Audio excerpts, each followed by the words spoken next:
as we get into game number 1. Is the entire stage 1 being played tonight? No, not the entire stage 1. We will be covering everything in stage 1 up until lower bracket round 2. So we're going to do the whole upper bracket and all of lower round 1, but not lower round 2. That'll be the first matches to start off tomorrow before going straight into the semi-finals and the final. So okay, we've got Daniel in the Dominus today, Evoh in the Octane as usual. Very interesting stuff. Very old-fashioned Dominus design here from Daniel. You would have seen this a ton years and years ago when the Dominus is first gaining popularity. Really cool to see it still rocking up in pro play to this day. You know, a lot of people think that I just despise the Dominus by default, but it's just I don't like my ranked teammates in the Dominus because I think that the Dominus makes players play badly in ranked. But actually in pro play, the Dominus can be exceptional. It can be a very good way to make yourself more difficult to read. It could be a very good way to bring out different aspects of your game. Of course, it does lend itself very well to the aerial game, at least in certain aspects. Maybe not the flip reset game as much as the Octane does, because the Octane does seem to just chain together those multi-resets more easily than any other car in pro play. But the Dominus is definitely more difficult for opponents to read when it comes to positioning well for flicks, when it comes to positioning well to defend against shots and aerial touches. It's tough. It's tough to know exactly where the Dominus is going to hit the ball. It's tough to know what a player, especially a player like Daniel, is capable of in this car. Oh, perfect shot from Evoh. He's on the board. Now, it was a failed flip reset from Daniel that led to that. I'm expecting less. I'm just, being completely honest with you guys. I'm expecting less flip reset success from Daniel in the Dominus and where you're used to seeing from him when he plays in the Octane. When Daniel's in the Octane, every flip reset's automatic. He can go for doubles, triples if he wants to, and they're all automatic. Whereas Dominus, I think he's probably going to be needing to think about it a bit more. Yeah, I think you do have to be more precise with how you flip reset in the Dominus as well, compared to Octane or Fennec, where you kind of just sometimes you go for a reset, you don't even think you've got one, and you somehow got it anyway. Because the wheels are seemingly a bit easier to just connect with the ball. You do need all 4 of your wheels to touch the ball at the same time to get your flip back. There were rumors a while back that you just needed to hit like a particular spot on the underside of the car with the ball to get your flip back, but that is not true. Oh dear. Well, Daniel's flicked the bar. Now, I said that it's going to be more difficult for people to predict where those are going. Didn't mean Daniel predicting his own flicks. I was more referring to Evoh predicting where Daniel's flicks would go. I mean, that just shows you that Dominus is a loose cannon car, and is that what Daniel needs in a matchup against Evoh? I don't think so, if I'm being honest. I'm definitely looking forward to seeing what he brings to the table anyways. Not been bad so far, but he's definitely not been dominant, and dominant is how you would describe Daniel versus Evoh in the past. That's a lot better. Clinical from Daniel. Plenty boost to recover with, but more importantly, just an ideal first touch to set up the reset. The fact that he's kept that so under control while flipping into it.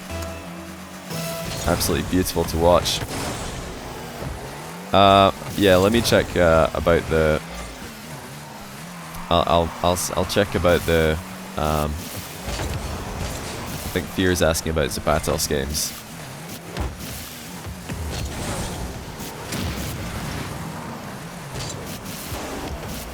Yeah, Fear's asking, can Zapatos have half the games on US West? The answer is no, unless both players agree to US West. Then it is just going to be US East.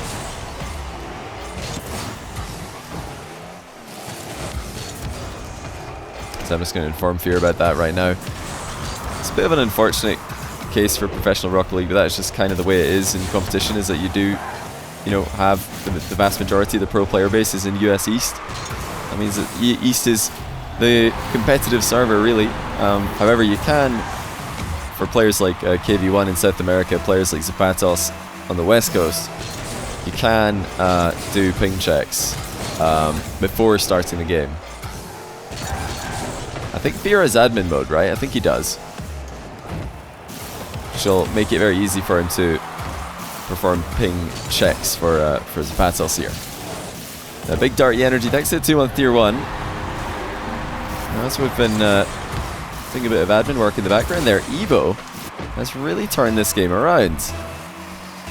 And let's see what Daniel does about that. Is he really going to go and hunt down Evoh now? Is he going to go and try and bully him into submission? Or is he going to wait for a mistake? Will Evoh even make a mistake? Threatening another shot there, but it is a mistake, and Daniel punishes it. Oh, he doesn't actually punish it. I thought that was going in off the post, but it's off the post in the worst possible way. Just goes to safety. Evoh side to side now actually manages to get himself a bit of space, and he goes infield again. He's faking wall setups there for air dribbles, trying to surprise Daniel by dribbling infield instead, and Daniel's not been caught off guard yet by that maneuver. Evoh now darting away to safety. He's got Daniel completely boost starved. Would you look at this? Evoh, actually the player running rings around Daniel here. He's cut infield many times there in positions I think Daniel would have expected him, well, number 1, to play for the off-the-wall air dribbles, but number 2, to probably be looking to dribble the ball back to his own corner there. But no, Evoh just huts in again. He's fashioned himself a fantastic lead, but Daniel cuts it back down to 1. Not a moment too late with that flip. He had the reset for a while. Just launched it over to Evoh before Evoh could arrive. 1 goal difference. I feel like this is a must-win game for Evoh. His Game 4, Game 5 success rate has improved as of late, but this is Daniel we're talking about. Evoh denies the double reset. Now just trying to take his time here. Forces Daniel to defend his goal line, and then slots it past him with a double jump. That's confidence from Evoh. He didn't need to go for an all-in shot there, but he knew that he had the power to put it past him.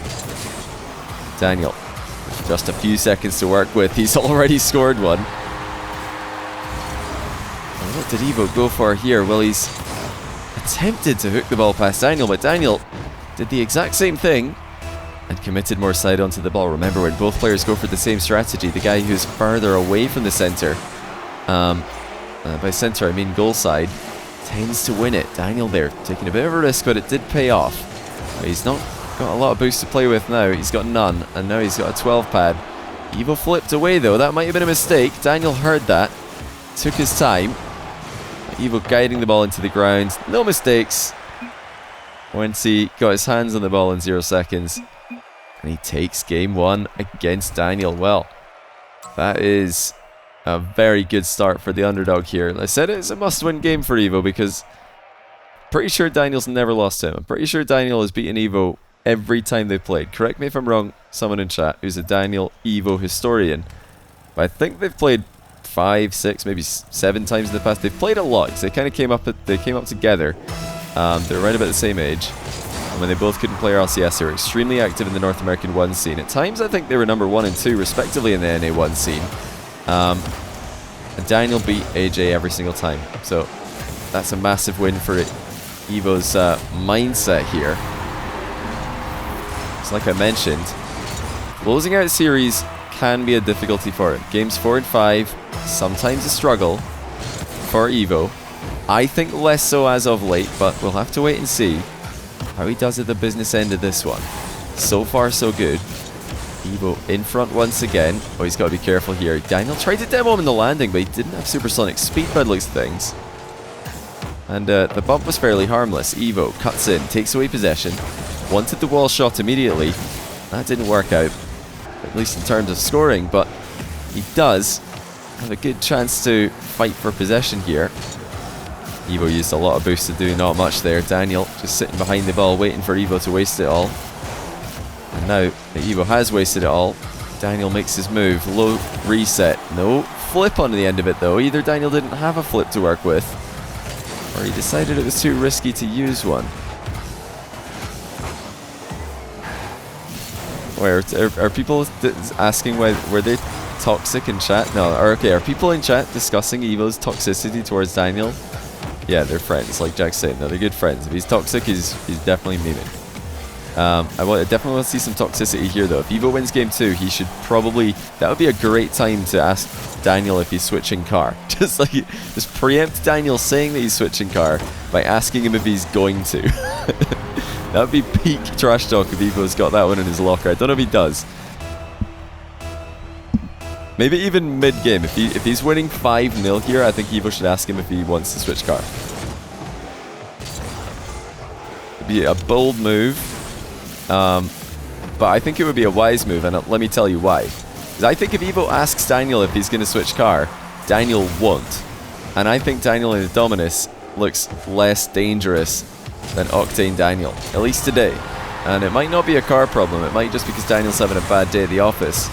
But he's not... he doesn't look as ominous with his aerials today, for lack of a better description. Usually when Daniel's air dribbling or aerial, going for any aerial, it just looks inevitable that he's going to score. It looks inevitable he's going to put an undefendable shot on net with a reset, with a bump, with a double reset, whatever it is, double tap, anything. He can do it all. And I'm not getting that same vibe from the Dominus. It looks a bit less guaranteed that every reset's going to be a banger. It looks a bit less guaranteed that every aerial play is going to be perfect.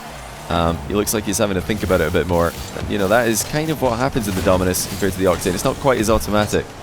A bit harder to play with, I'd say, in ones, but a bit harder for your opponent to read as well. So, yeah, good luck, Evoh. And he's done phenomenally well there. Not panicking in defense. Daniel forces in the equalizer nonetheless. 2-2. Low scoring game 2. That was clinical from Daniel. Look how little boost he ended up with in this position, but the flick was good. And he did manage to tie the game. Spazza, thanks for the Prime, and also 32-month Prime from Sam and Chips. Welcome back to you. Really appreciate the support. There's a big reset from Daniel. Ball really kicked off the front end of his car, though, and allows Evoh to advance. Evoh trying to get the ball moving a bit more quickly here, but actually flips underneath it by mistake. Keeps control for a moment before Daniel wrestles it off him, and now takes away the side boost as well. Evoh comes away with the ball, though. Daniel committed fully for the boost there. Did not have a good landing. Speaking of, he's botched that landing as well. No boost in the corner for Evoh to steal. He might try and get it on the exit here. Oh, he mistimed it barely. I don't really blame him for flipping away, though, because there was boost at mid, and he didn't want to stick around longer than he was welcome, understanding that you give Daniel half a sniff of, full pitch shot, and it's in your net. Can Evoh get back to stop this one? No, he can't. Daniel demos him in one corner and then launches the ball into the bottom corner. Perfect first touch there from Daniel. He was able to catch up to it, but didn't give Evoh any chance of closing the gap. All players fighting now after the kickoff. They both wanted the bump there. I think Evoh flipped and Daniel didn't. Look at this again. Daniel just waits, and that means that he's got his dodge for the wave dash landing, and Daniel didn't. Or no, sorry, Evoh didn't. Something we saw Yan doing a lot recently is just planting himself right in front of his opponent. If the kickoff kind of goes his way, but they're threatening a bump on him, he says, well, that's fine, go ahead, bump me, and then I'm just going to wave dash when I land and beat you to the ball. It's a really interesting kind of counter strategy to the rising popularity of the wave dash recovery kickoff. Something I would love to see more players experiment with. Yeah, Yan up there, definitely the best players in the world when it comes to kickoffs. Now Daniel looking to put this game beyond all doubt. Floor double. Evoh closes it down. Daniel's got to be careful here, and he is. Evoh wanted the demo. He wasn't able to get it. Not much time left on the clock, and Daniel's not going to want to give the ball back to Evoh unless he absolutely has to. Wants to flex some more mechanics on him. In fact, it's going to be a mind game.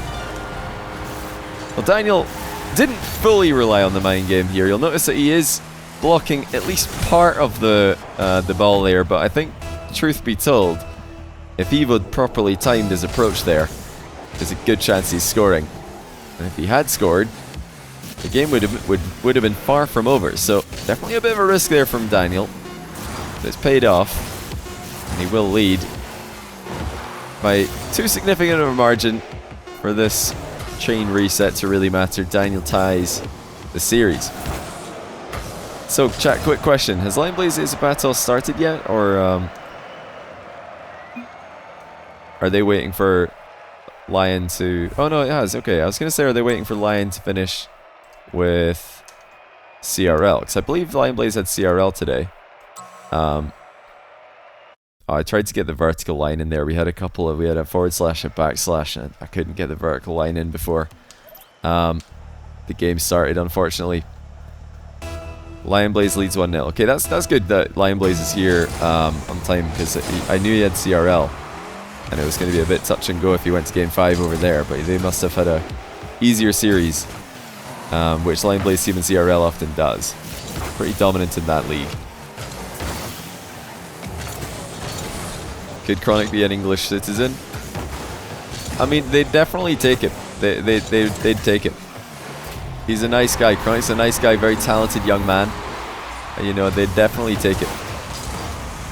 The only thing he'd need to do is prove unequivocally that he does like fish and chips. Because when I was tour guiding a couple of the American casters who were in London, oh, that's a bullet. That is a bullet from Daniel. No saving that one, Evoh, even with a pre-jump. Sorry to do this to you, but we've got to see that from your POV. Daniel simply deleted the ball from existence. Yeah, while I was tour guiding a couple of the American casters around London after the RLCS Major in London.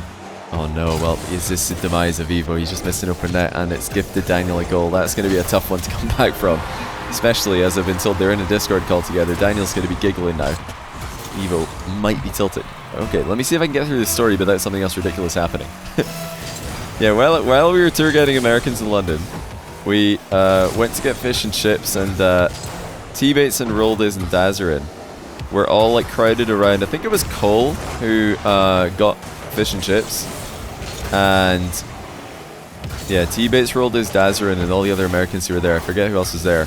They were all crowded around Cole, like just looking at what he had, as if he, you know, was holding some kind of alien. They were all staring at the chips, wondering what on earth they were looking at. And then, you know, very timidly, very cautiously, T-Bates approached the chips, and he slowly picked one up, and after brief hesitation, consumed the chip, and was completely overwhelmed with joy at the fact that it wasn't in fact poison. It was actually beyond edible food. It was fantastic. He then, you know, encouraged his peers to also consume a chip, which they did, and then the consensus was that actually they might have figured it out on the other side of the pond. They might be onto something here. So yeah, Americans, don't be afraid of chips, and by chips I mean actual chips, not crisps. You guys incorrectly called chips. Yeah, actual chip, fish and chips. Yeah, give the where's the Michelin star? There's got to be a chippy out there that's got a Michelin star, right? London must have a chippy with a Michelin star. I don't know why I've only just thought of this right now, but this is something that we need to have answered immediately. Somebody Google it. Whoa, Vacanis just chucked $100 to the victor go the spoil. Is that just for Daniel versus Evoh? Is it for the winner of the entire tournament? Gonna need some clarification there. Yeah, there's a big difference between fries and chips. Fries are the skinny, like, you know, the skinny version, and chips are the thick version. Big difference. Winner of the tournament. Gotcha. Okay, Vacanis, thank you for that. That's too kind. No. Wedges. What are you guys talking? You guys are so uncultured. Just Google it. Google fish and chips and you'll see what they are. It's not difficult. I'm sure. I believe in you guys. Anyway, that was a very important tangent, but let's see if Evoh can get a comeback win here. It's been unsurprisingly a struggle in this game ever since the open net miss that gave Daniel the 1-goal lead. I'm not entirely sure how open it was. It looked like it was. It looked like it was open. Evoh definitely rushed the shot a little bit, but no doubt it was a bit of an awkward shot as well. He did have to take it quickly before Daniel arrived on the scene. Evoh's still got plenty of time left in the clock. Just a decent flick to set up the boost seal. In fact, he loops around and shoots first time. Now, I kind of like that from Evoh because he's got Daniel guessing now. Daniel might have rushed himself to fight for the corner boost. You never know. Those early shots can sometimes work out. Your opponent might miss position. And he didn't sacrifice the boost seal in going for it. You can see that Evoh managed to sneak in one additional shot, and he took the boost away anyway. He took away both boosts actually, so going for that extra shot, it was kind of a freebie. I mean, he could have gone for the boost seal after the flick, but why not throw another shot in there beforehand? Because it might work, might get you a goal. Best case scenario. Worst case scenario, you're stealing the boost away and taking the ball anyway. Well, unless Daniel has some kind of worldy of a save, which isn't completely out of the question for someone like Daniel. Right, Daniel, will he go goal side in this kickoff? He's going to slow down his approach a little bit. Evoh comes away with the ball anyway, but that does give Daniel a chance to grab 100 boost to defend with. Evoh flicks high, wanted to catch Daniel pre-jumping. I think the bump would have been the option to go for there, to be honest, and unless Evoh's just not confident with his bumps on Daniel, but that setup looked perfect to go for a pop bump, air dribble bump, something of the type. Surprised that Evoh didn't go for it. Great little look around there from Evoh. He knew that the shot was too risky to go for with Daniel in the area. Plays for the boost advantage instead, and he's firmly got that under his control now. Taking his time. Not the best first touch. He's trying to get some kind of angle to work with here, but he has to settle for an attempted boost steal again. This one doesn't work out well. That's a mistake from Evoh. First touch kind of left him in a bit of a bind here. Ideally, with that first touch from his back corner, he puts the ball somewhere that he can easily get back to and threaten something before Daniel can come in and pressure the ball. But that's not what that first touch did. That first touch kind of just shoehorned him into one play that wasn't even a particularly good one. Oh, look at this. That's a good play. Daniel with the reset double attempt, and even after missing it, he still has a recovery. He kind of trapped the ball there between the crossbar, himself, Evoh's car. And as it lingered on the goal line, Daniel was able to land, get back to it, and score again. But he's conceded a second kickoff goal this game. This is very careless from Daniel. He's conceded this exact kickoff goal 2 times. He's side onto the ball, Evoh's goal side. Yeah, you know what happens when you're side on the ball, your opponent's goal side, and then they flip on the inside. You're just going to concede. Just like last time he conceded, he has switched up and, at least, if nothing else, doesn't concede the same kickoff goal twice in a row.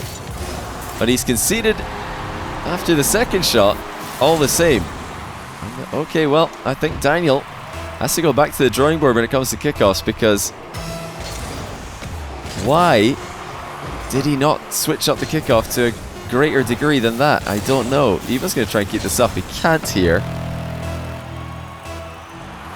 Well, it was smart to play for the boost anyway and at least deny Daniel any 0-second opportunity. Can Daniel get revenge for all the kickoffs? No, a perfect half flip from Evoh.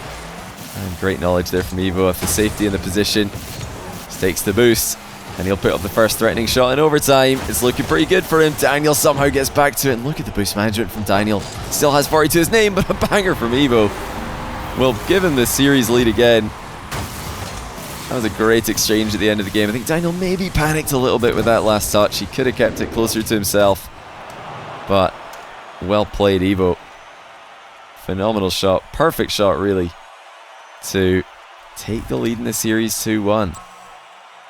Yeah, he didn't say anything about switching cars in the text, but I've been informed that they're in a Discord call together, so I think that might be where the trash talk is occurring, if there is any trash being talked. But Daniel's not going to change car. He's sticking to the Dominus.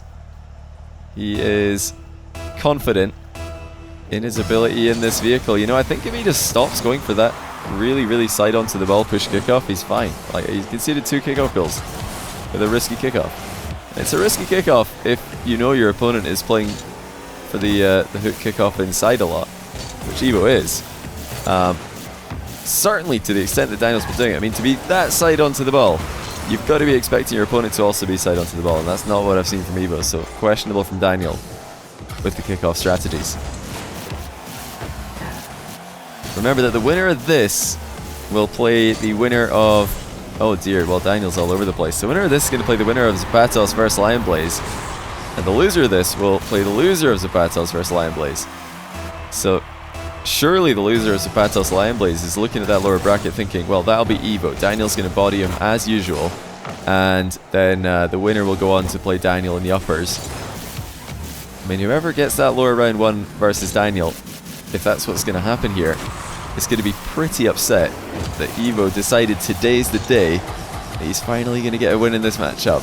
And again, if Daniel's playing Dominus in the lower bracket as well, he does look more beatable. I'm just being honest with you guys. I'm not trashing the Dominus here. I love to do that, you know, for the memes, and I do genuinely believe it makes you play worse in ranked. But for pro play, it's fine. I'm just saying today, I don't think Daniel's really had it working consistently for him. It's not fully to blame. I'd say you definitely can blame the kickoff strats in game 3. But that flick was perfect. Really nice control.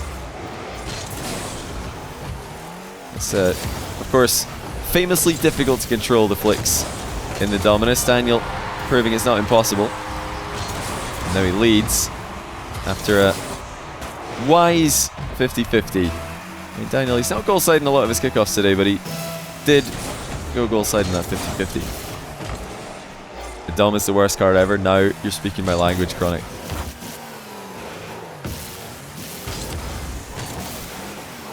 Dominus is OP, the flicks feel strong. Well, the thing is, well, I think way back in the day, the Dominus was considered OP for flicks if you could control it, because people hadn't figured out how to flick the ball with the reverse 45-degree technique yet.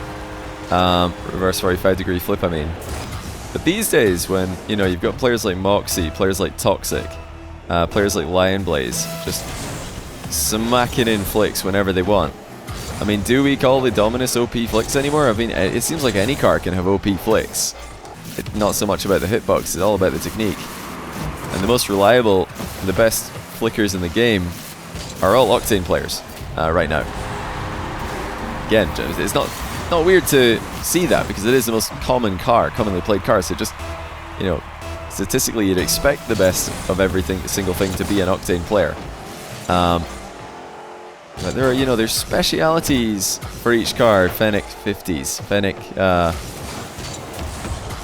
you know, kind of bot-like plays, as Jack likes to call them, where you just double jump into the ball instead of dodging, single jump into the ball instead of dodging. You know, the Fennec just it's just a brick with wheels, whereas the Octane, more of that flair, more of that flash these days, at least when it comes to ones.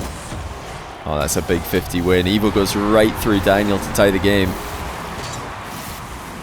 I'd like to see another look at that from his POV, because he did phenomenally well here. Leaned away, controlled the engagement, and sticks the ball underneath Daniel for his third goal. Now, that's a better outcome for Daniel there. How is he going to look off the wall? Evoh faking a ceiling challenge, not for the first time today. Daniel not falling for it, also not for the first time today. I'd love to see Evoh actually go for one of these ceiling challenges. I feel like he's been a bit too much on the fakes with the air dribble defense. Check out the chain dashes from Evoh though, that's outrageous, and they were absolutely necessary as well. Players love to do those in moments where it doesn't really make a difference, but those were absolutely necessary to beat Daniel to that ball. Daniel will put himself up by 1 after another 50-50 goes his way. He's just controlled Evoh a bunch today, or in this game 4 I should say. Evoh throwing himself into the play when he's on low boost, and Daniel's just deflecting the ball off the wall past him. Daniel, not a lot of boost here. Keeping up a little bit of pressure on the ball. He's missed a couple small pads here, missed more than a few. That's going to give Evoh a big boost advantage. Goes for the back wall bump. Daniel gets sent off, but not too far. Evoh still circling with a boost advantage here, albeit a bit smaller than the one he had earlier. This time he does time the boost seal.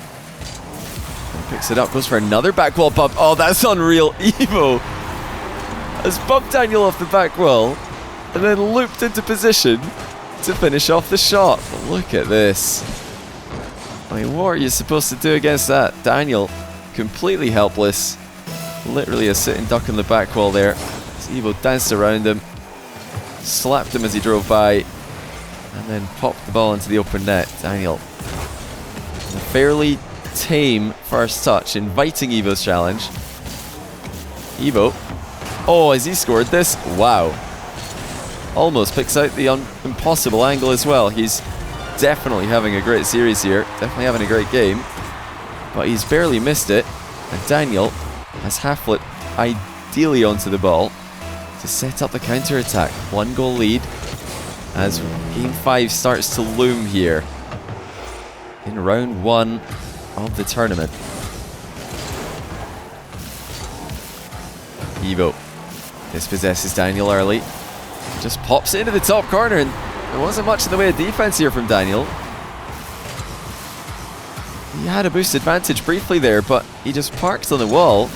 I think he maybe got a little bit of a love tap there from Evoh as Evoh flew by, but would it have mattered? I'm not sure if it did, because Evoh's pop was above him. Now Evoh with a kickoff win, picks up the small pad, steers for the boost seal. No, he doesn't quite get it, but he's got momentum to escape. And keeps the ball and 100 boost in the back corner as well. Spots Daniel's position, tries to launch it past him. Daniel's dispossessed him, but loses his car in the process. It's an open net for Evoh, decides to air dribble it instead. Low 50. Oh, Daniel saved that one well. Pull shot save from Evoh. Deny the counter attack. Daniel has actually read the low 50 that time. Keeps himself in the series. Now it's Daniel threatening the air dribble. He's got boost to back this one up, but no reset threat. Daniel has completely botched it, and I think Evoh's going for a 0-second goal here. He is. He didn't want the open net. And then a kickoff. He wants a 0-second goal. Well, I'm not sure that's the play, to be honest. I reckon it would have made more sense to just get that on top of your car. If I were to guess, if these two are still in a Discord call, I bet Daniel said something like, go overtime, you won't go overtime, you won't, and then Evoh did. So, it's probably something like that. I respect it. Evoh gonna try and beat him, as Daniel's there to defend his net. Mind game from Evoh. He's got Daniel all over the place here, and he does take him out in 4. Even without the open net in the closing 10 seconds. The reverse wave dash on the landing. Daniel jumped, expecting a wave dash forwards, and the ball has just hit off the bar right next to Daniel's car. Oh no, well, he looks pretty silly there, not gonna lie. Evoh with the massive upset in round 1 as well. Round 1, Daniel's already in the lower bracket. Zapatos will not believe that. But yeah, that's what happens when, you know, if you don't have a good day in a tournament this stacked, you're gonna lose. I mean, this lineup is too solid. You've got to play well, otherwise your opponent will just walk all over you. There's no free wins, no warm-up round. Oh wow, not many people predicting that one, myself included.